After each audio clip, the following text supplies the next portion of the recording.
संजमोतवो देवावेतममसन्ते जसधमे सया मणो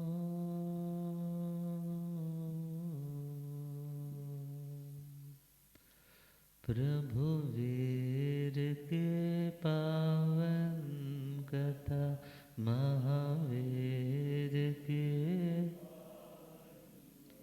पावन बनाएंगे झड़ जाएंगे दुख जीवन सावन ये लाएंगे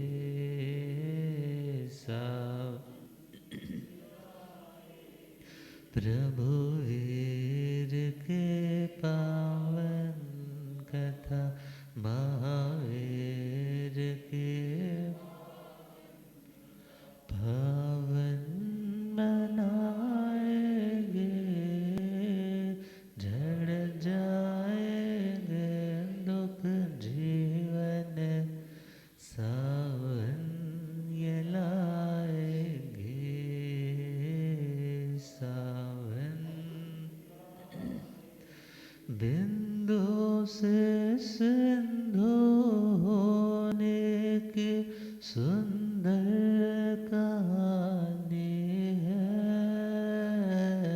सुंदर कहानी है सुंदर कुछ बातें इसमें है नई कुछ तो पुरानी है कुछ तो पुरानी है कुछ मंजिल से जो भटके उन्हें मंजिल से जो भटके रास्ता दिखाएंगे झड़ जाएंगे दुख जीवन सावन ये लाएंगे सावन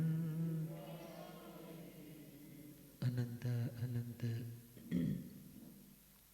शांति के निकेतन शासनपति श्रमण भगवान महावीर स्वामी के पावन चरणारविंदों में हार्दिक भावना वंदन नमन। मेरे अंधेरे जीवन को रोशनी प्रदान करने वाले परम उपकारी आगम ज्ञान के भंडार आगम ज्ञाता आगम पुरुष जिन शास्त्ररतन हिमाचल केसरी उपाध्याय भगवंत श्रद्धे गुरुदेव श्री जितेंद्र मुनि जी महाराज साहब के पावन चरण कमलों में हार्दिक भावना वंदन नमन। आदरणीय सेवा भावी मितभाषी श्री प्रशमित मुनि जी, धर्म सभा में उपस्थित धर्मानुरागियों, सुशीलवती माताओं एवं बहनों, असीम पुण्योदय से भाग्योदय से आप सबको संतों का समागम और वीतरागवाणी श्रवण करने का पावन सुअवसर मिल रहा है। हम अपना प्रसंग प्रारंभ करें उससे पूर्व हमारे अनन्य साथी आदरणीय सेवाभावी श्री प्रशमित मुनि जी महाराज का आज पावन मंगलमय दीक्षा दिवस है। 13 साल कंप्लीट हो रहे हैं और 14th वर्ष में संयम की यात्रा का मंगलमय पदार्पण प्रवेश हो रहा है।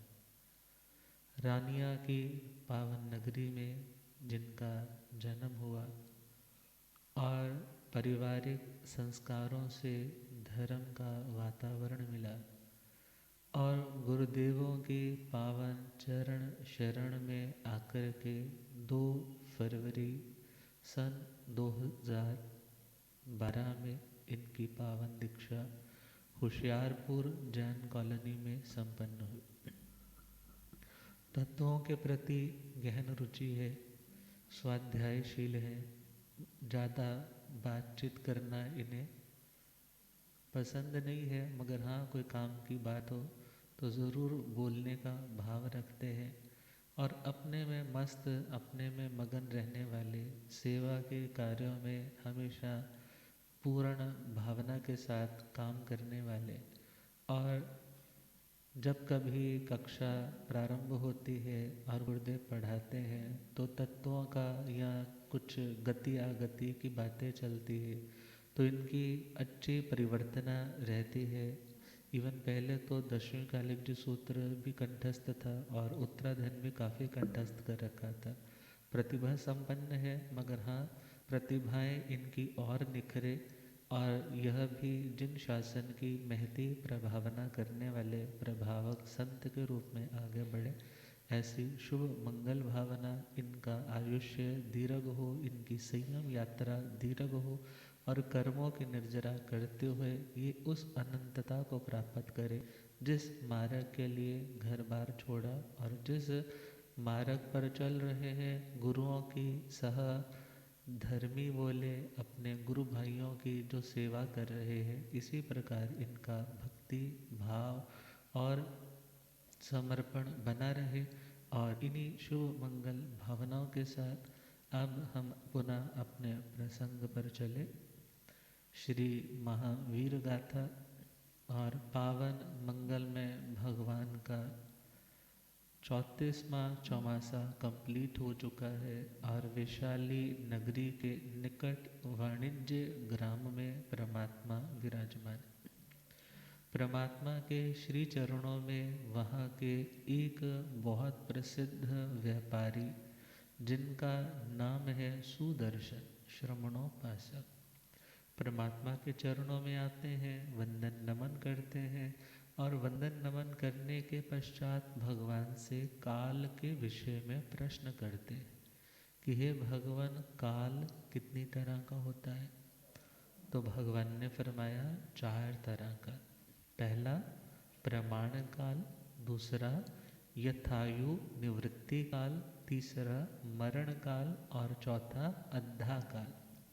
प्रमाण काल जिससे दिन रात मुहूर्त पौरुषी इत्यादि का प्रमाण जाना जा सके, उसका नाम प्रमाण काल।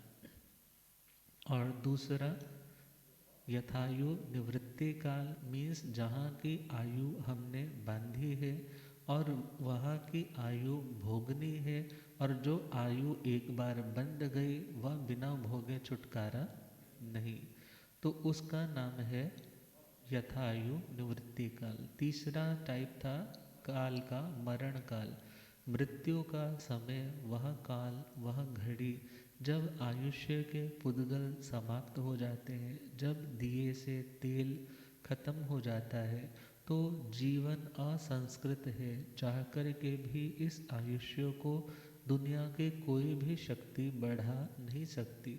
तो उस अंतिम क्षण का नाम है मरण काल, जब आत्मा और इस शरीर का क्या होगा? वियोग होगा। और चौथा टाइप है अद्धा काल। अद्धा यहाँ पर समय का वाचक है और अद्धा वैसे मार्ग को भी बोलते हैं, रास्ते को भी बोलते हैं। तो जैसे जिस मार्ग को तय करने में जितना समय लगता है उसको उतना ही कह दिया जाता है, इतना अद्धा समय।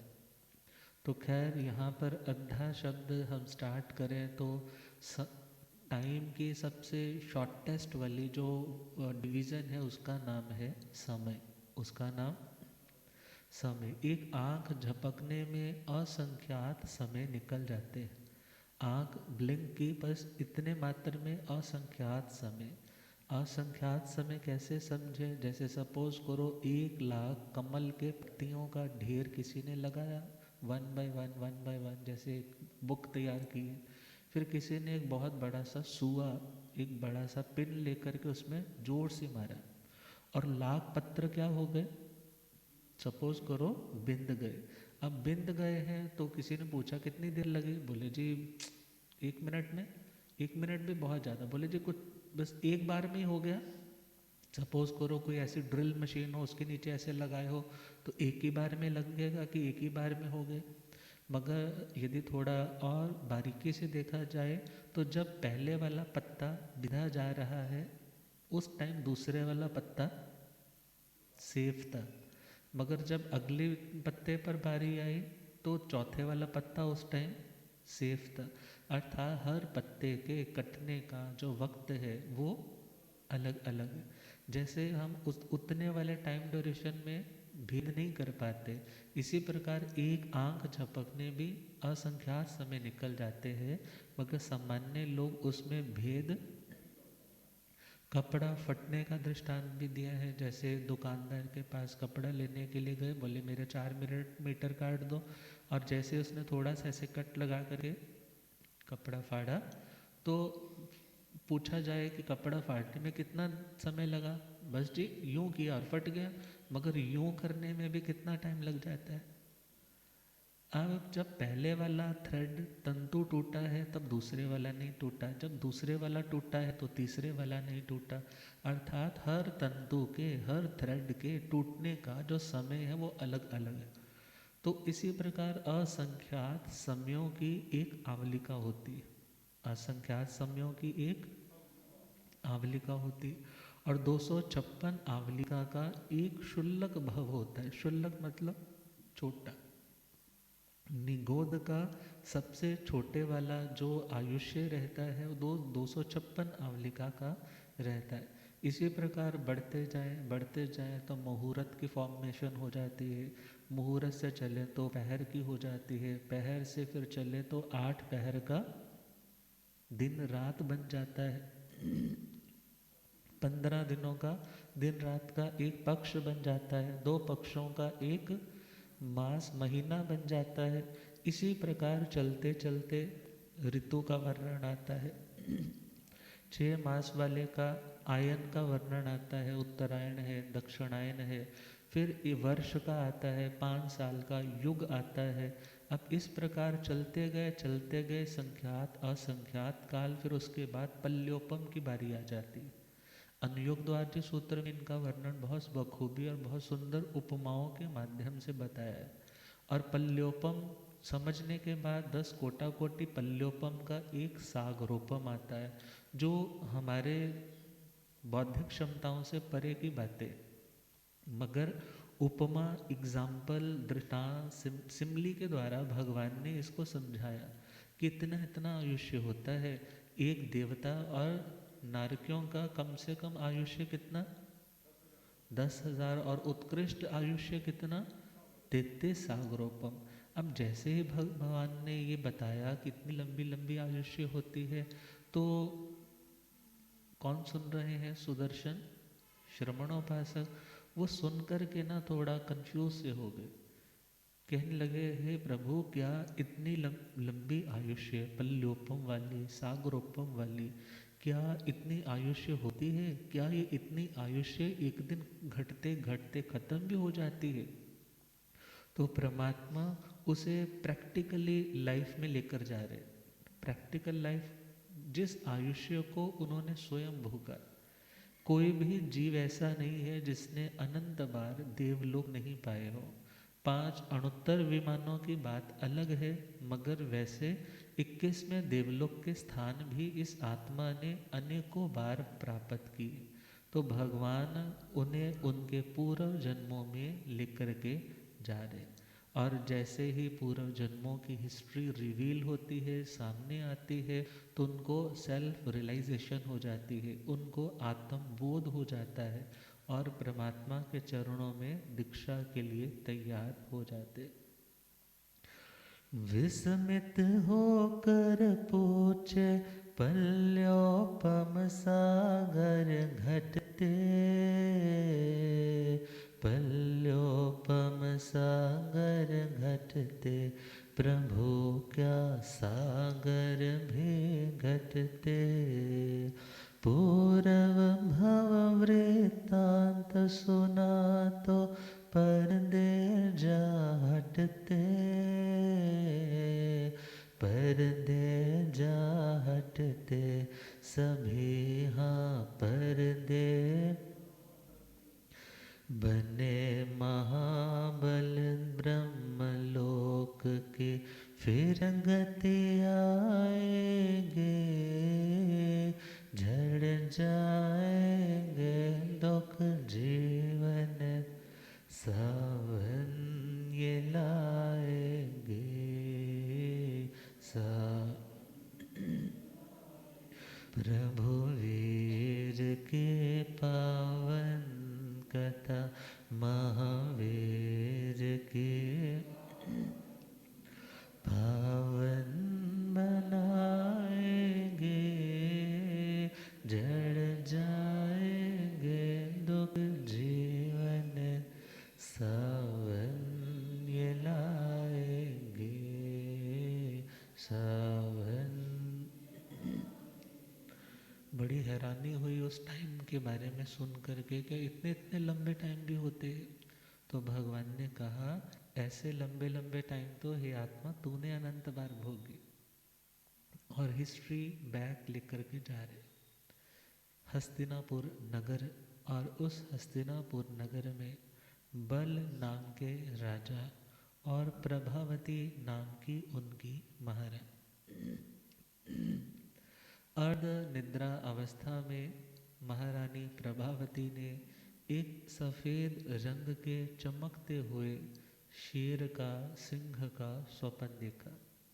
और जैसे ही सपना आया मानो वह शेर मुख मार्ग से प्रवेश होकर के उदर में समा गया और उठी है, बहुत रोमांचित है। जहाँ महाराजा बल है वहाँ आकर के हाथ जोड़ कर के उन्हें बताती है कि मैंने ऐसा शुभ स्वप्न देखा है, मगर इस सपने का क्या फल है। तो सपनों का फल बताते हैं कि कोई महाप्रतापी बालक का जन्म होगा। अगली सुबह होती है, स्वप्न पाठकों को बुलाया जाता है। स्वप्न पाठकों ने जब सपनों को सुना तो कहने लगे ये व्यक्ति जो जीव आपके गर्भ में आया है ये या तो बहुत बड़ा कोई साधु होगा, अणगार होगा, या बहुत बड़ा सम्राट राजा होगा। और समय व्यतीत होने लगा और बड़ा होने लगा, नाम उसका रख दिया गया महाबल। क्या रखा?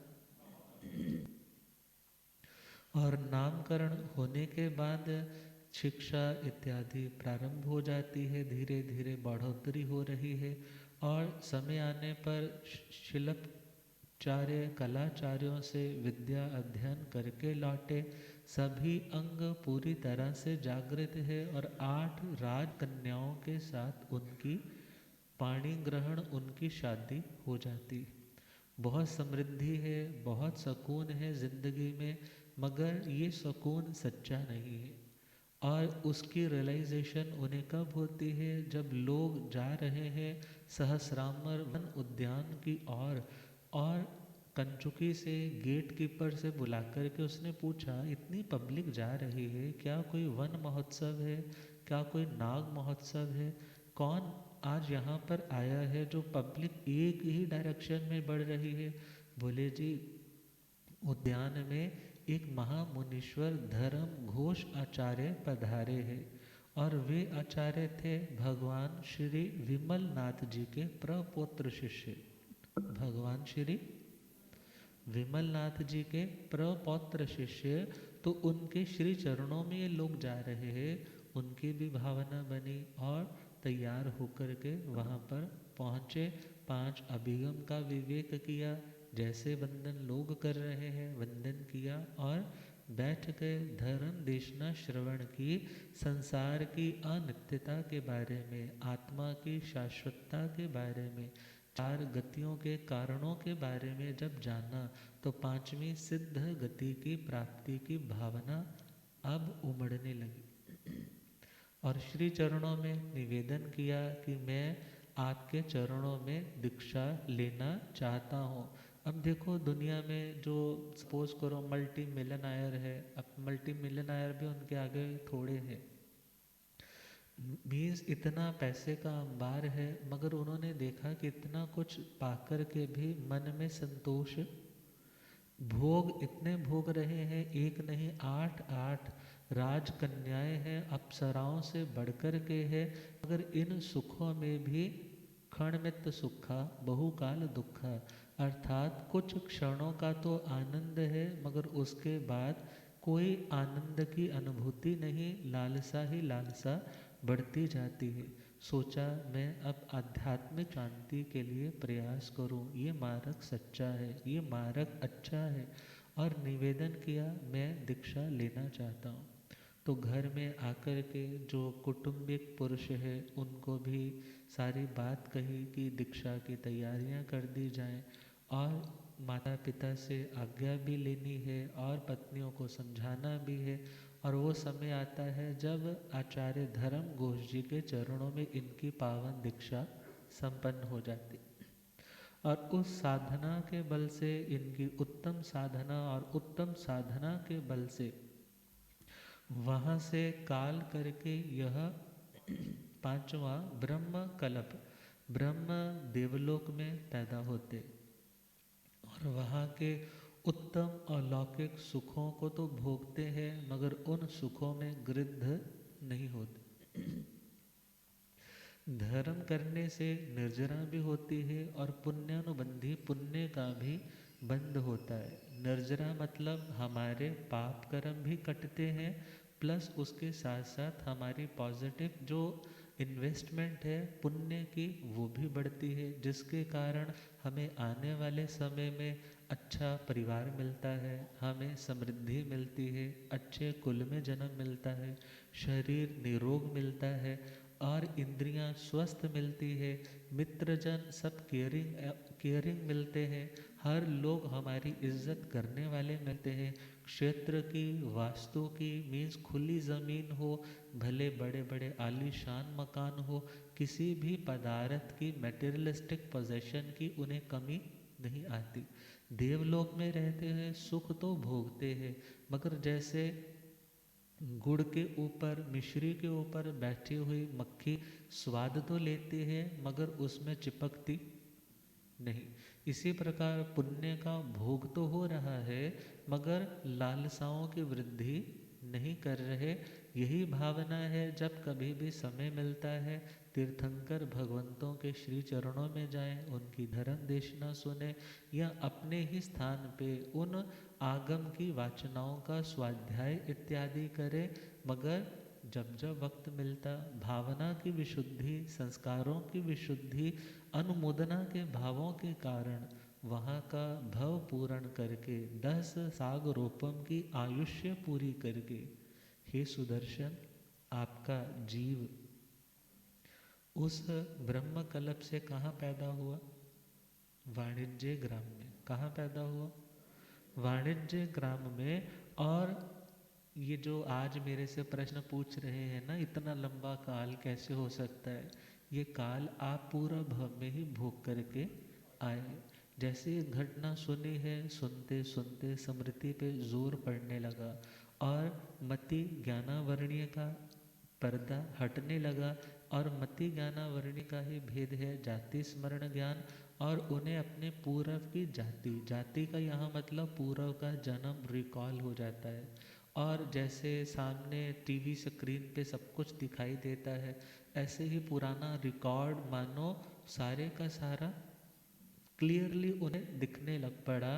और जब देखा कि मैंने ही ये इतनी उम्र भोगी और इससे पूर्व मैंने साधु जीवन को भी पाला है, वैराग्य हो जाता है। और उस वैराग्य के कारण वे परमात्मा भगवान महावीर स्वामी के श्री चरणों में निवेदन करते हैं कि हे भंते आलित्यणं भंते लोए पलित्यणं भंते लोए आलित्य पलित्यणं भंते लोए जराय मरणेणय। हे भगवान, ये लोग संसार जल रहा है, चारों ओर से जल रहा है। किसके द्वारा? कौन सी अग्नि है? बुढ़ापे की अग्नि और मृत्यु की अग्नि। अर्थात दुनिया का कोई भी प्राणी इस अग्नि की लपट में आने से बचता, मगर मैं अपनी आत्मा रूपी रतन को इस अग्नि से बचाना चाहता हूँ। हे प्रभु, आपके श्री चरणों में दीक्षा अंगीकार करना चाहता हूँ। 10 सागर की आयु भोग च्यवन है फिर होता, च्यवन है फिर होता, च्यवन है। वाणिज्य ग्राम में जन्मे फिर संतों का दर्श होता, संतों का दर्श होता, संतों। श्रावक बन आए काल विषय, श्रावक बन आए काल विषय, शंका यूं आएगे झड़ जाएंगे दुख जीवन, सावन ये लाएगे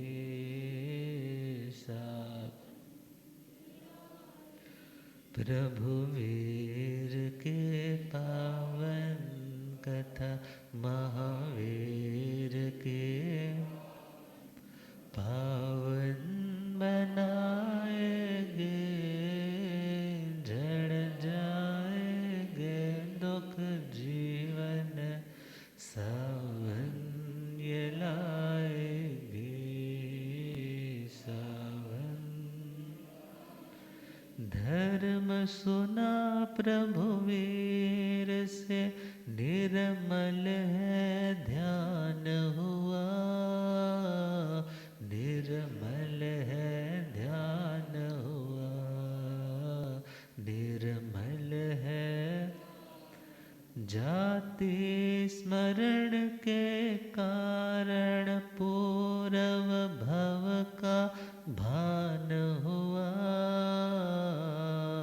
भव का ज्ञान हुआ, जी पूर्व भव का। वैराग्य भाव से दीक्षा, वैराग्य वीर चरण में आएंगे, झड़ जाएंगे दुख जीवन, सावन ये लाएंगे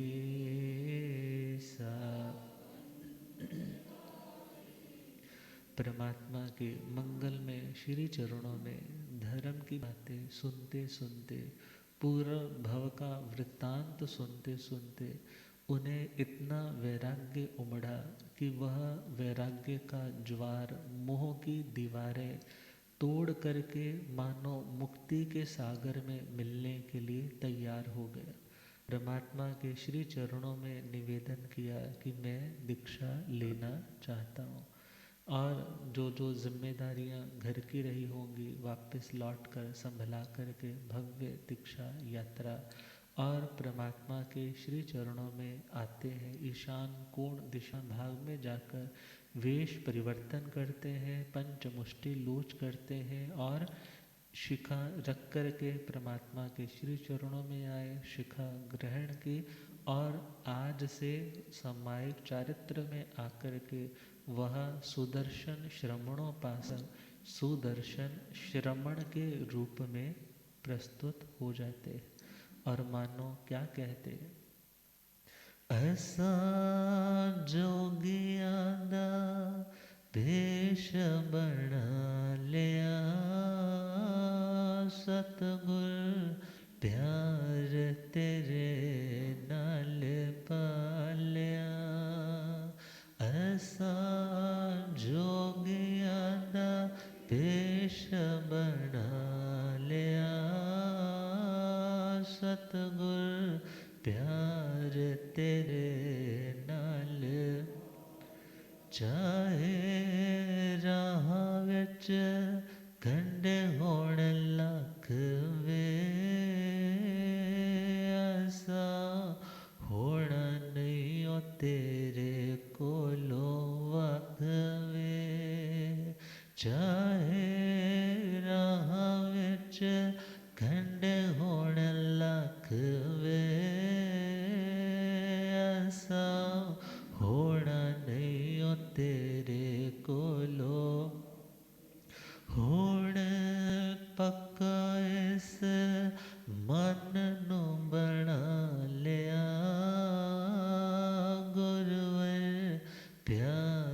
तेरे नाल पालिया, होड़ पक्का इस मन नू बना लिया, गुरवर प्यार तेरे नाल, साडे अपने पराया कोलों वध वे, कदे तू भी सानू प्यार नाल सद वे, साडे अपने पराया कोलों वध वे, कदे तू भी सानू प्यार नाल, असा मिठे नाल जहर बड़ा खा लिया, गुरवर प्यार तेरे नाल, असा मिठे नाल जहर बड़ा खा लिया, गुरवर प्यार तेरे नाल। श्री चरणों में पूर्णतया समर्पित होकर के अध्ययन का कार्य स्थविरों को सौंप दिया जाता है और 14 पूर्वों के ज्ञाता हो जाते हैं। 11 अंग नहीं, 14 पूर्वों के पाठी हो जाते हैं। अर्थात ऐसे उत्कृष्ट ज्ञान के निर्मल अध्यवसायों से युक्त होकर भावनाओं की विशुद्धि के कारण और निरंतर कोई ना कोई तप, एटलीस्ट उस टाइम तो एकाशना तो छोटी तपस्या सबसे होती ही होती थी, एक ही टाइम तीसरे पहर उठना है, और इसके अलावा भी और तपस्याएं भी उनकी चलती रहती। और वह समय भी आया जब 12 वर्ष की संयम पर्याय, और उस संयम पर्याय की साधना के साथ साथ 1 महीने की उनकी संलेखना संथारे की अवधि आती है, और सर्व कर्म क्षय करके सुदर्शन मुनिराज कहाँ विराजते हैं? सिद्ध गति में विराजते। 14 पूरव पड़े विनय से संयम तप पाले, संयम तप पाले, वो निर्मल संयम 1 मास का संथारा, वो योगी मत वाले, वो योगी, हाँ वो योगी 12 वर्ष की साधना, 12 वर्ष के मुक्ति दिलाएंगे, झड़ जाएंगे दुख जीवन के, सावन ये लाएंगे, सावन। गौतम गणधर भिक्षा लेकर लौट रहे उद्यान, लौट रहे उद्यान, लौट रहे, को लाग सन्निवेश निकट आनंद का आया ध्यान, आनंद का आया ध्यान, आनंद का। श्रावक संथारे में, श्रावक भावना वहाँ ले जाएगी, झड़ जाएंगे दुख जीवन के, सावन ये लाएगी, सावन। प्रभु वीर के पावन कथा, महावीर के पावन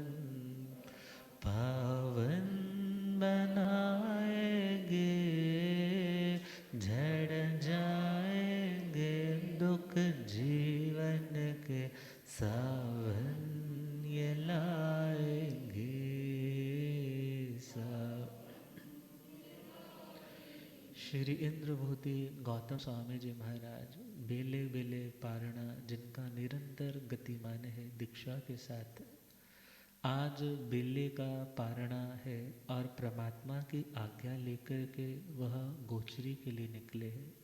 और इधर कोलाग सन्निवेश बिल्कुल पास पड़ता है। सन्निवेश एक जन समुदाय के रहने का स्थान, मोहल्ला या एक छोटा सा कॉलोनी टाइप भी हो सकता है। तो उस कोलाग सन्निवेश में कौन रहते हैं? आनंद श्रावक। अब आनंद श्रावक जो प्रतिमाधारी श्रावक है, अंतिम समय आया है, तो उन्होंने अपने शरीर के प्रति मोह को त्याग करके आत्मा के प्रति जागृति ला करके संथारे को ग्रहण कर रखा। और संथारा चल रहा है तो भगवान की आज्ञा तो नहीं लेकर के आए कि मैं आते हुए आनंद श्रावक को दर्शन दे करके आऊँगा। क्वेश्चन आ सकता है, ये तो इतने विनयवान थे, फिर ऐसे क्यों चले गए सीधे? तो सिंपल सा आंसर है, ये कल्पातीत थे, श्रुत केवली थे। अब भगवान से तो इनकी कोई बात छिपी हुई, ये तो हर बात भगवान के श्री चरणों में आकर के निवेदन करते थे। ऐसा तो है नहीं कोई अपनी किसी गलती को ढकने के लिए कभी किसी भी तरीके से वक्रता दिखाते हो, बल्कि जिसमें उन्हें लगा कि लाभ हो सकता है, चलो वापस तो लौट रहे हैं, तो आनंद श्रावक को क्या करते जाएं? दर्शन देते जाएं। अब पहले हमने एक बात सुनी थी कि गौतम स्वामी जी के हाथों दीक्षा 1503 की हुई। अब वो जो तापस थे उनको भगवान के श्री चरणों तक पहुँचते पहुँचते सबको क्या हो गया? केवल ज्ञान। फिर एक और क्वेश्चन अराइज हो जाता है, भगवान के तो मुनिराज 700 केवली हुए, ये 1503 कहाँ से आ गए? मगर वहाँ सिंपल सा आंसर एक समझने के लिए कि वो 1503 किनके द्वारा दीक्षित थे? श्री गौतम स्वामी भगवान के द्वारा दीक्षित नहीं थे। मगर वहाँ जब बोला जाता है भगवान के मुनिराज जो भगवान के द्वारा दीक्षित, वो उनकी संख्या 700। मगर हाँ, ये तो इतिहास की स्टोरी की बात है, ये शास्त्र में तो इन 1503 का वैसा उल्लेख नहीं। तो खैर, श्री गौतम स्वामी जी महाराज जो कल्पातीत हैं, जो अपनी मर्यादाओं को स्वयं जानने वाले हैं, और जब उन्होंने सोचा कि आनंद श्रावक के पास, श्रमणोपासक के पास मुझे जाना चाहिए, अंतिम अवस्था में है, एक हौसला बढ़ता है कि महापुरुष गुरु भगवंत पधारे हैं, और मन में तसल्ली रहती है कि मैं जो कर रहा हूँ वो उत्तम कर रहा हूँ। जैसे आपकी 28 चल रही हो तो गुरु महाराज घर पे आ जाएं तो कितना मन को उत्साह बढ़ता है। यदि उत्साह कमज़ोर हो रहा हो तो उत्साह क्या हो जाता है? पुनः बढ़ जाता है। और किसी की संलेखना चल रही हो तो गुरु महाराज रोज़ मंगल पाठ कोई ना कोई देने आ रहे हो तो उस व्यक्ति का भी मन डावाडोल होता।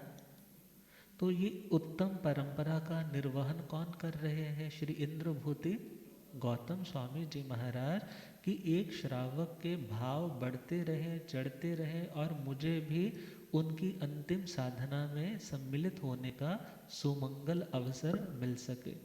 तो वो उनके घर पे पहुंच जाते हैं, पौषशाला, और घर आंगन में देखा कि आज कौन आए हैं? साक्षात तिन्नाणंग तार्याणंग श्रुत केवली भगवान श्री इंद्रभूति गौतम स्वामी जी महाराज पधारे।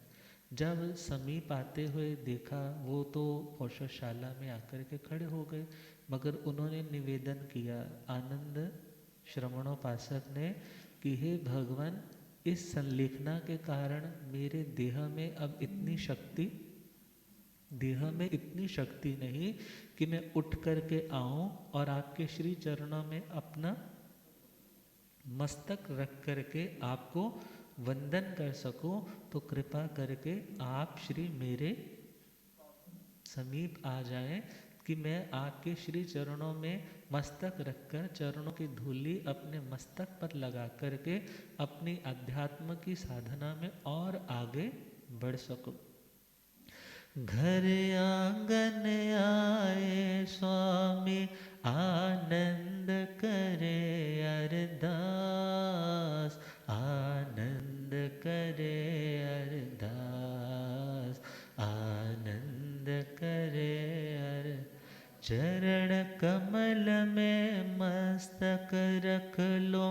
आओ स्वामी पास, आओ स्वामी पास,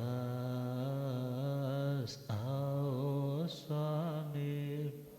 अवधि ज्ञान की बातें, अवधि ज्ञान की श्री चरणों में आएंगे, झड़ जाएंगे दुख जीवन, सावन ये लाएंगे, सावन।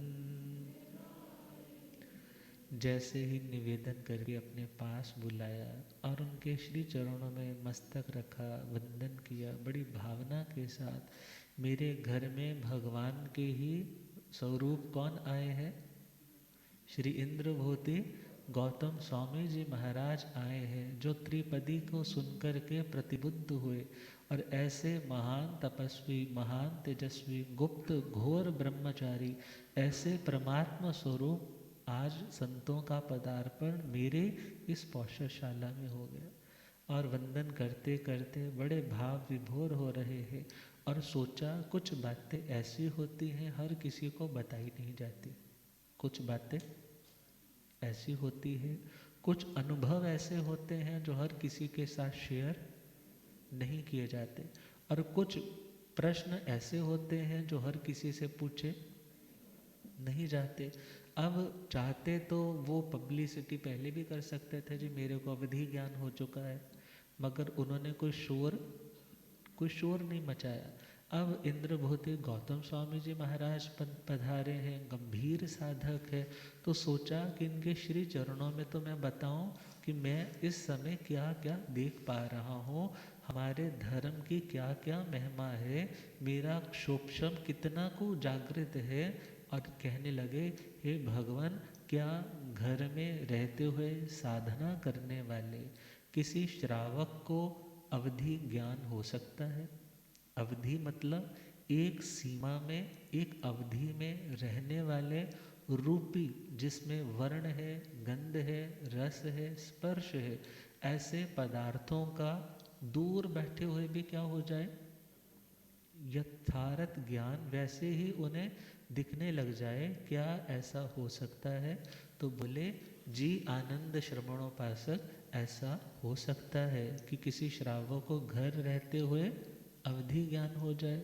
तो कहने लगे, हे भगवान, मुझे धर्म साधना करते करते ऐसा अवधि ज्ञान पैदा हुआ है कि मैं चूल हेमवंत पर्वत की और लवण समुद्र के तीनों दिशाओं में 500 योजन तक देखने में समर्थ हो रहा हूँ, और ऊपर स्वधर्म देवलोक की तरफ तक वहाँ तक देख पा रहा हूँ, और नीचे मैं पहला जो नरकावास है और उसका लोलुपाच्युत नाम की नरकावास तक देखने में समर्थ हो रहा हूँ।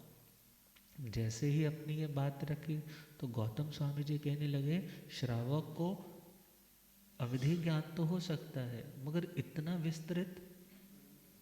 विस्तृत नहीं हो सकता। अब जैसे ही सुना इतना विस्तृत नहीं हो सकता, तो एक बार तो चुप हो गए। मगर गौतम स्वामी जी ने कहा कि हे श्रावक, आपसे भूल हो रही है, आपको भ्रम लग रहा है कि मेरे को इतना ज्ञान हो गया है, इसलिए आप अंतिम आराधना में हो, इस भूल के लिए प्रायश्चित ग्रहण कर लो। इस भूल के लिए क्या करो? प्रायश्चित ग्रहण करो, उसकी आलोचना, क्षमा याचना और उसके लिए प्रायश्चित ग्रहण करो, खुद को पुनः शुद्ध करो। आनंद जी श्रावक हैं, बोल्ड हैं, श्रावक हैं, मगर कैसे हैं? अपने पल्ले भी तो कुछ होना चाहिए ना, तभी तो किसी के साथ, साधु सती के साथ बात कर सकते हो। यदि अपने पास ही कोई लियाकत नहीं है, धर्म की नॉलेज नहीं है, तो किसी साध्वी जी के साथ भी आप ढंग से कोई बात नहीं कर पाएंगे। अब इंद्रभूति गौतम स्वामी जी जैसे इतने बड़े विद्वान को वो क्या कह रहे हैं कि हे भगवान, मेरे को एक बात बताइए कि हमारे जिन शासन में सच्चे को प्रायश्चित आता है या झूठे को प्रायश्चित आता है? क्या बोले? सच्चे को प्रायश्चित आता है या झूठे को प्रायश्चित आता है? तो गौतम स्वामी जी कहने लगे सच्चे को कोई प्रायश्चित नहीं आता, किसको आता है? तो भगवान मैं झूठ नहीं बोल रहा है, कोई ऐसे नहीं टॉन्टिंग वे में चिल्ला करके कि आप मेरे को समझते क्या हो, आप खुद को अभिमान बहुत ज़्यादा, ऐसा कुछ भी नहीं। कोई ऐसी डिसरिस्पेक्ट वाली लैंग्वेज नहीं, बहुत शालीनता से क्या बोला कि हे भगवान मुझे बताइए कि क्या सच्चे को प्रायश्चित आएगा या झूठे को आएगा? बोले जी झूठे को आएगा। तो ये भगवान मैं झूठ नहीं बोल रहा, मैं क्या बोल रहा हूँ? मैं सच बोल रहा हूँ। अब जैसे ही बात सुनी तो गौतम स्वामी जी तुरंत वहाँ से निकले, असमंजस में पड़ गए और कहाँ पहुँचे? भगवान महावीर स्वामी के श्री चरणों में। अब आकर के पहला ही प्रश्न क्या रखा कि हे भगवान, आनंद श्रवणोपासक के पास कोलाक सन्निवेश में मैं गया और उनकी अंतिम आराधना के वक्त उन्होंने बताया कि मुझे अवधि ज्ञान पैदा हुआ है और मैं इतना इतना विस्तृत देख पा रहा हूँ। मैंने कहा कि ऐसा विस्तृत ज्ञान श्रावक को नहीं हो सकता। तो भगवान, मैंने उनसे कहा कि आप प्रायश्चित करो कि आपसे गलती हो रही है। तो उन्होंने कहा कि प्रायश्चित सच्चे को आता है या झूठे को आता है? तो मैंने कहा कि झूठे को आता है, सच्चे को प्रायश्चित कोई लेने की ज़रूरत नहीं है। तो हे प्रभु आप बताइए सच्चा कौन है? और अब ऐसी ये बात सुनी तो परमात्मा ने, कोई ये नहीं है कि ये मेरा शिष्य है, ये बहुत इंटेलिजेंट है, इससे गलती हो ही नहीं सकती, बिकॉज वो है तो अभी छद्मस्त ना। और उन्होंने उस टाइम अपने ज्ञान का उपयोग नहीं लगाया होगा, बल्कि उन्होंने किसके ऊपर सारी बात रख ली? भगवान के ऊपर, कि भगवान के पास जाऊंगा, उनसे पूछूंगा, तभी समाधान करूंगा। तो भगवान ने क्या कहा कि हे गौतम, गलती आपसे हुई। क्या कहा? गलती आपसे हो। इट मीन्स घर के परिवार के मुखिया बड़े लोगों को भी बोल्ड होना चाहिए। यदि गलती है तो उस गलती को गलती कहने का साहस होना चाहिए। और यदि सामने वाला पूछ भी रहा है, हाँ पूछ लेते हैं ना, मम्मी बताओ किसकी गलती है, तो वहाँ पर पक्षपात से ऊपर उठ करके यदि आप वास्तव में सुधार चाहते हैं और सामने वाला भी सुधरना चाहता है और जानता है कि यदि गलती है तो उसके लिए प्रायश्चित होना चाहिए, तो वो व्यक्ति निष्पक्ष होकर के सामने वाले को बताए मेरे को इन इन्फॉर्मेशंस के अकॉर्डिंग आधार पर लगता है कि गलती आपकी है, इसकी गलती नहीं है। और जिसकी गलती नहीं है तो फिर जिसकी गलती है उसको क्षमा याचना करनी चाहिए। अब भगवान ने एक सुंदर व्यवस्था दी। इंद्रभूति गौतम सरीखे श्रुत केवली, अब 14,000 मुनियों में जिनका रैंक फर्स्ट नंबर का रैंक है, मगर उन्हें भी क्या बोले कि गलती किससे हुई है? तो गौतम स्वामी जी ने अपने पारणे की झोली पात्रे अभी वहीं पर रख दिए। ये नहीं है बेले का पारणा है, चलो पहले खा पी लेते हैं फिर जाएंगे। मगर क्या सोचा कि पहला काम कौन सा है? भोजन करने से भी पहला काम कौन सा? अपनी गलती हो जाए तो अपनी गलती को स्वीकार किया जाए। गुरुदेव पद हो रब मेरा सतगुरु बन के,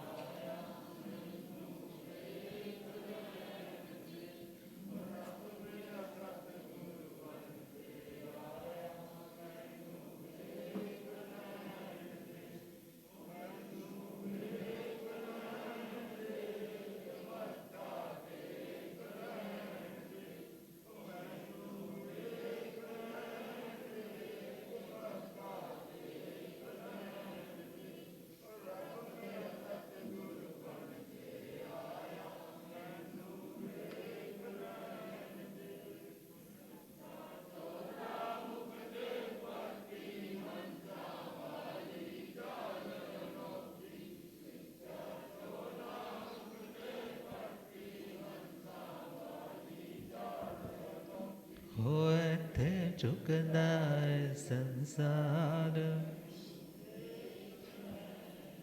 होए थे झुकदा संसार मैनू, हो रब मेरा सत,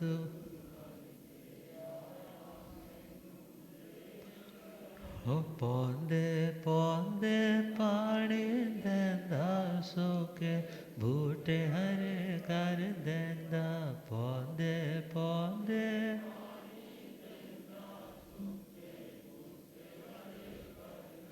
हो केड़ा माले बन के आया मैनू वेख लैण दे हो केड़ा माले बन के आया मैनू हो रब मेरा सतगुरु बन के आया मैनू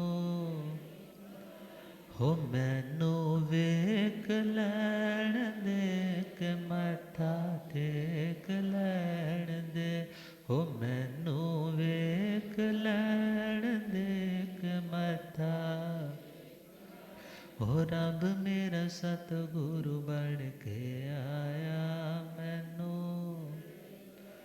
बोलिए आगम ज्ञाता आगम पुरुष जिन शास्त्र तन हिमाचल केसरी उपाध्याय भगवंत श्रद्धे गुरुदेव श्री जितेंद्र मुनि जी। श्री इंद्रभूति गौतम स्वामी जी महाराज। प्रायोरिटी किसको दी? खाने को प्रायोरिटी दी या पहले क्षमा याचना करके हो? वो श्रावक क्या सोच रहा होगा? उसका कहीं मन टूट ना जाए, धर्म से उसकी भावना कहीं डगमगा ना जाए। इतने बड़े संत और क्या कह गए कि इतना अवधि ज्ञान श्रावक को नहीं हो सकता। तो अपनी गलती का सुधार करने के लिए कि मेरे कारण किसी की धर्म भावना को ठेस ना लगे, और गलती है पहले उसे मानना चाहिए। फिर ही तो खाना खाने का भी पंजाबी में को तो स्वाद है ना। अदरवाइज तो खाना भी खा लिया और गलती करके भी हम मुस्कुरा रहे हैं, तो इट मीन्स हम अभी आराधना के पथ पर नहीं बढ़ रहे। तो प्रभु को वंदन करके पात्रे वहीं रख करके कहाँ पहुँचे? सीधा गोलाग सन्नी में, जहाँ आनंद थे। और आनंद से आकर के आनंद को लगा पता नहीं अभी क्यों आए हैं, दोबारा से पधारे हैं, चलो मेरी तो किस्मत खुली। पुनः निवेदन करके वंदन के लिए आगे बुलाया कि प्रभु आप पुनः आगे आए, मैं वंदन करना चाहता हूँ। मन में कोई ग्रज कोई शिकवा नहीं रखा। आनंद कहे बनते क्या प्रायश्चित सच्चे को आवे,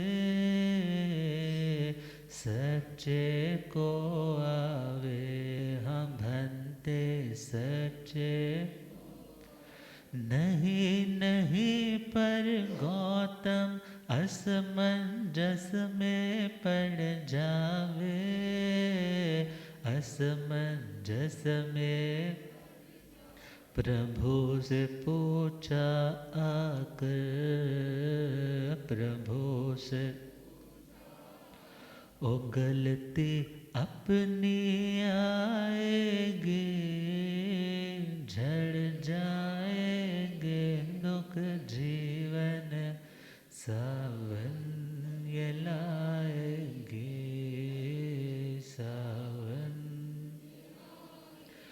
विनय भाव से बिना पारणा किए लौट आते,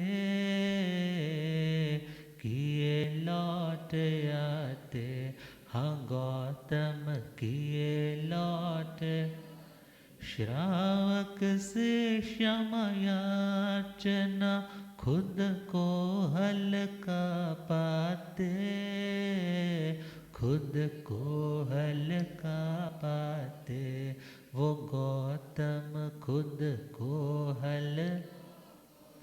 गलती जो माने अपनी, गलती जो माने हम महिमा उसकी आएगी, झड़ जाएंगे दुख जीवन के सावन ये लाएगी, सावन।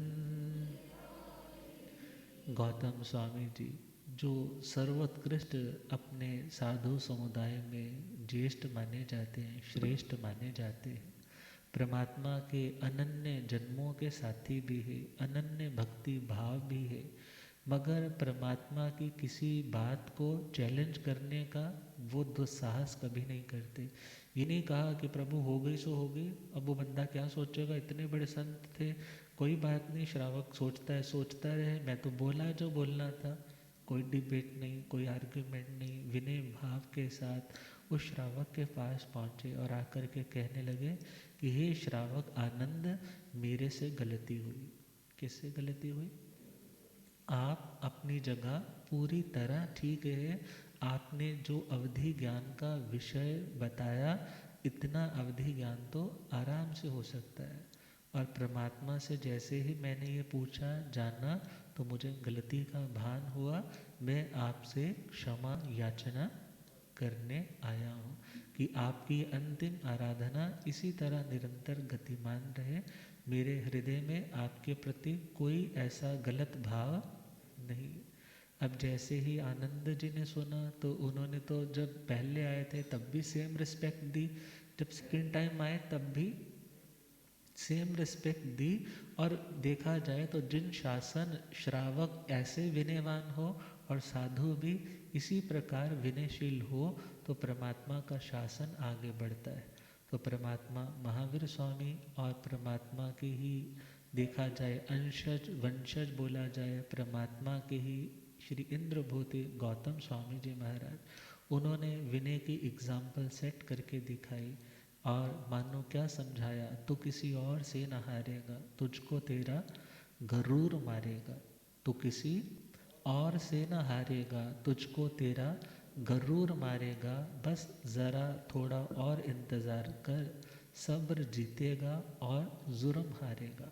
तुझको यह दस्तार जिसने बख्शी है, तेरा सर भी वही उतारेगा। इसलिए किसी भी तरह से खुद को बड़ा मानने की गलती कभी ना करें। यदि गलती हो जाए, यदि आप उसको भी स्वीकार करते हैं, तभी आप वास्तविक रूप से बड़े कहलाने के हकदार है। तो परमात्मा के शिष्य देखा जाए वास्तव में बड़े थे, जिन्होंने परमात्मा को बड़ा माना और अपनी गलती होने पर खुद निमाणे बन करके एक श्रावक से जो गृहस्थी अवस्था में है, भले अंतिम आराधना में, मगर उससे भी क्षमा याचना करने के लिए चल पड़ते हैं। तब इसके आगे क्या होता है, परमात्मा की मंगलमय यात्रा और कहाँ कहाँ पावन तल लेकर के आती है, इसको कल सुनेंगे। आज के लिए इतना ही। और हमारे सेवा भावी श्री प्रशमित मुनि जी को पुनः उनके दीक्षा दिवस की पावन मंगलमय इस बेला पे हार्दिक खूब खूब बधाइयाँ। संयम मार्ग में और आगे बढ़े, जन शासन की सेवा करें, विनयशीलता के साथ, स्वाध्याय के साथ, तपस्या के साथ अपने जीवन को और सुगंधित बनाते जाएं। इन्हीं शुभ भावों के साथ अब श्रद्धे गुरुदेव कृपा फरमाएंगे, अपने मंगल में आशीष कृपा करेंगे और उसके उपरांत दो छोटे छोटे भजनों की बधाइयों की भावनाएं हैं बहनों की ओर से, तो अपने वो भाव रखेंगे। तो उसके बाद हमारे महामंत्री जी अब श्रद्धे गुरुदेव।